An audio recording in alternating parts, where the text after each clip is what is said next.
Tell us the story of About Time and where you fit in. I am the father of in a funky kind of family who live on a cliff in the West Country, and they have a distinctive feature, which is all the male members of the family can travel back in time.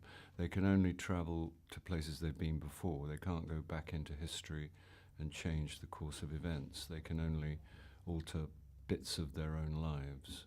So that's the good news and the bad news. And the film kind of discusses the fact that in the end, you don't need time travel.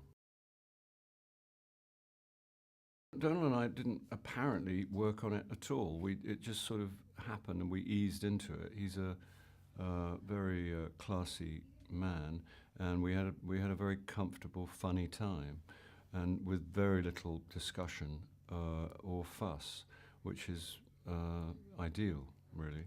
The relationship is, I hope, everybody has different relationships with their parents or with their father. Ours is a pretty uncomplicatedly good one, and we're kind of keen on one another. And probably beyond the fact of being father and son, we share the same kind of enthusiasms. And but it's not supposed to be. There are all kinds of relationships of that kind. But this is just one of them.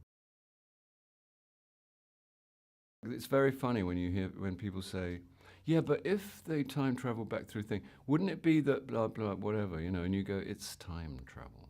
There are no rules because guess what? Time travel doesn't exist." But as far as I know them, you go into a cupboard. What I like is the lo-fi element of Richard's version of time travel. You don't have to speak funny or wear difficult clothing, and there's no machine involved. You go into a cupboard and you close your eyes and you think of somewhere you've been, and you're there, which amuses me obviously. And when I didn't have to do too much of it on camera. I did a bit where Donal and I had to go into a cupboard, and I like days like that where you go into a cupboard with a younger man and close your fists and close your eyes and pretend you're going back in time. I get interested. That's when I start to sort of get interested. I like it when it gets a bit daft. It means you're not doing anybody any harm. You're not invading Iraq or anything.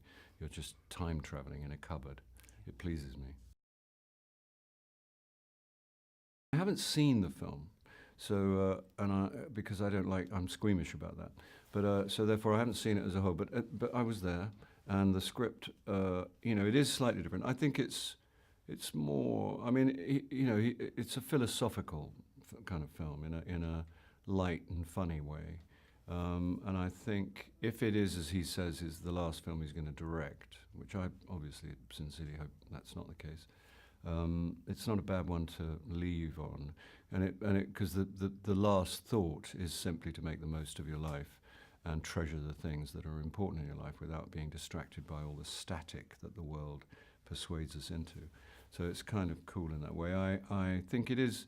I think it's one of his best films, and even though I haven't seen it, but I mean, I just feel that the script and the writing and the performances are very delicate and true.